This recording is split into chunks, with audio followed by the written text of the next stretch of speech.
We have been at it now for 21 hours, and we've had a number of substantive discussions with the Iranians. That's the good news.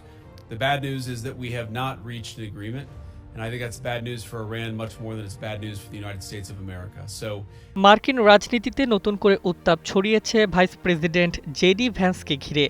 Donald Trump প্রশাসনের কঠোর সিদ্ধান্ত, মধ্যপ্রাচ্য নীতি এবং অভ্যন্তরীণ রাজনৈতিক চাপের মধ্যে ভ্যান্স এখন এক জটিল পরিস্থিতির মুখে, যেখানে তার ভবিষ্যৎ রাজনৈতিক অবস্থান নিয়েই শুরু হয়েছে বড় প্রশ্ন। বিশ্লেষকদের মতে ট্রাম্পের নীতি ও সিদ্ধান্ত গ্রহণ প্রক্রিয়ার ছায়ায় ভ্যান্সকে প্রায়ই দলীয় অবস্থান রক্ষাকারী মুখপাত্র হিসেবে দেখা হচ্ছে, কিন্তু সাম্প্রতিক কূটনৈতিক টানাপোড়েন এবং যুদ্ধবিরতি পরিস্থিতিতে তার ভূমিকা আরও বিতর্কিত হয়ে উঠেছে। মধ্যপ্রাচ্য ইস্যুতে যুক্তরাষ্ট্রের নীতি যেখানে একদিকে কঠোর হুমকি, আবার অন্যদিকে আলোচনার জন্য যুদ্ধবিরতি বাড়ানোর কৌশল, এই দ্বৈত অবস্থান ভ্যান্সের জন্য রাজনৈতিকভাবে ঝুঁকিপূর্ণ হয়ে উঠছে বলে মনে করছেন বিশ্লেষকরা।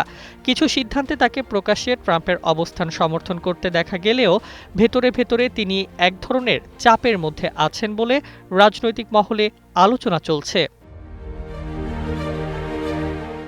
সাম্প্রতিক কিছু কূটনৈতিক উদ্যোগে ভ্যান্সকে আলোচনার প্রধান মুখ হিসেবে সামনে আনা হলেও তার স্বাধীন রাজনৈতিক অবস্থান নিয়ে প্রশ্ন উঠছে।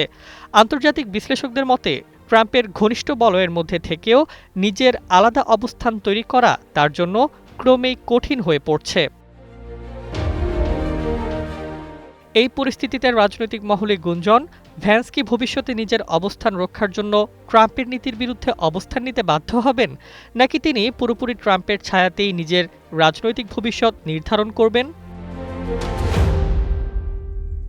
সামাজিক যোগাযোগ মাধ্যমেও বিষয়টি নিয়ে চলছে তীব্র আলোচনা। অনেকেই বলছেন এটি ভ্যান্সের জন্য লয়ালিটি টেস্ট, যেখানে ট্রাম্পের প্রতি আনুগত্যই তার রাজনৈতিক টিকে থাকার প্রধান শর্ত।